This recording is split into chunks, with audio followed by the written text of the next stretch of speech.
Hello, everyone, and welcome to today's Inside Energy and Utilities podcast. In today's podcast, I'm going to talk about the news stories that grabbed my eye over the last week. And unfortunately, I'm going to start with some negative news. This one's from the BBC website, where it states BP to cut 10,000 jobs as virus hits demand for oil.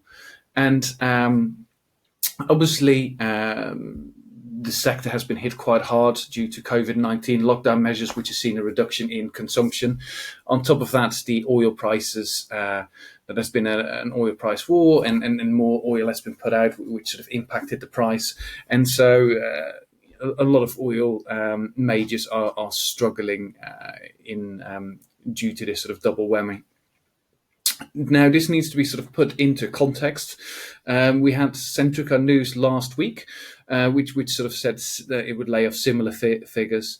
What was interesting was a comment from the chief executive, Bernard Looney, who said in an email, "The oil price has plunged well below the levels that we need to turn a profit. We are spending much more than we make. I am talking millions of dollars every day." So COVID-19 having a big impact. What for me is interesting is to put this into the wider context.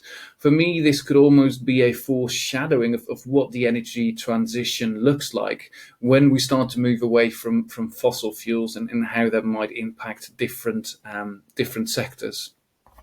Now, I mentioned the Centrica news, which was sort of last week. There was an update where it says British Gas owner will cut 5,000 jobs, and it says the company has been losing customers to rivals, and in February blamed a big loss in 2019 on the energy price cap and falling gas prices. New boss Chris O'Shea said that most of the cuts would fall in the UK as the energy giant seeks to slim down its business. About half of the jobs to go will be among the company's leadership, management, and corporate staff. This will include half of the senior leadership team of 40 who will leave by the end of August. So sad times for British Gas and Centrica. Again, it shows just how tough the environment is out there at the moment. And again, the wider context both is that BP and Centrica seem to be spearheading, but this is also against a background where OVO Energy confirmed a few weeks ago that they were looking to close offices and cut 2,600 jobs, which is a lot from the OVO books. So very, very tough times out there, and COVID-19 is having a big impact on the sector. Very interesting to see how this is going to play out over the next few months, particularly in the energy supply. We know how close to the wind some of the energy suppliers are sailing. So it'll be very interesting to see what the longer term impact will be of COVID-19. And I'm certainly keeping my eyes on that one. Some more positive news is this one, where it states that Britain goes 60 days without coal-fired power generation. I've reported on this record quite a few times already. It just keeps on going, and I think it is a big deal. So essentially, what has happened is that for the last 2 months, we've used the energy that we've generated has been generated without coal. And official national grid data confirmed this, and that we are currently running 60 days without coal-fired power generation on the grid. I think this was a few days ago that I've reported on this. I don't actually know if this has changed. Again, it's good to remember that this is in part due to COVID-19 lockdown rules and a drop in demand, and in part in turn due to seasonal temperatures, basically. However, we do need to also put this into perspective, that this is a massive milestone in the energy transition. I think it is about 130, 140 years since we've been without coal. So it will be interesting to see how, again, this pans out, what the COVID-19 impact is. But the good thing for me is that the grid is running very comfortable with a high proportion of renewable energy. And again, for me, this is a big milestone in that energy transition. In a further interesting twist, the article states that National Grid is now also unable to forecast when any of Britain's coal plants will become online again.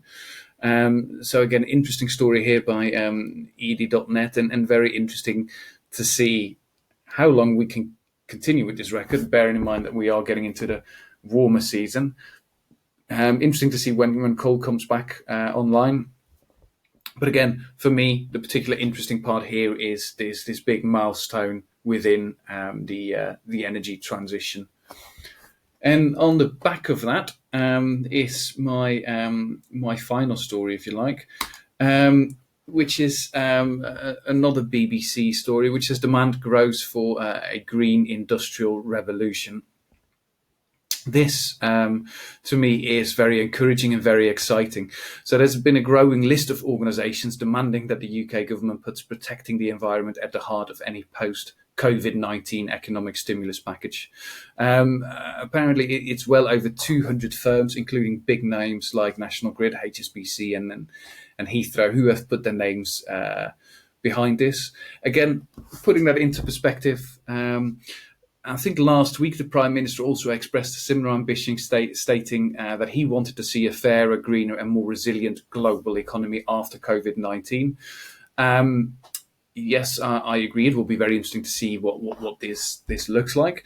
For me, the encouraging bit is both that we are having this conversation, that this conversation has been out there for a little while, right in the midst of this pandemic, and this conversation is continuing to grow, and the interesting part here is that it's not a fringe conversation. It's a conversation that's central. Both the Prime Minister is mentioning it in his ambition, as stated early, and we've got big name firms like National Grid and HSBC and Heathrow sort of putting their names into the mix. So for me, it will be very interesting to see how this develops. It's 2020 is a fascinating year. I would say it's going to be very interesting to see what the impact will be and how we emerge from this.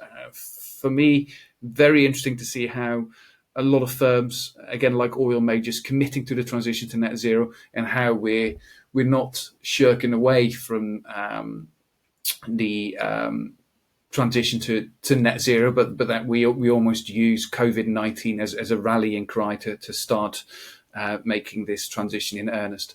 So yeah, very interesting developments. One definitely to keep a lookout on. These were the sort of 3-4 main stories that I've come across this week that I found very interesting. Very interesting to get your thoughts, to see if there's anything that I've missed off, or any other big news story that I should have included. If so, please contact me via LinkedIn is probably the best way, or Twitter. But yeah, let me know your thoughts, and let me know if this was useful. So.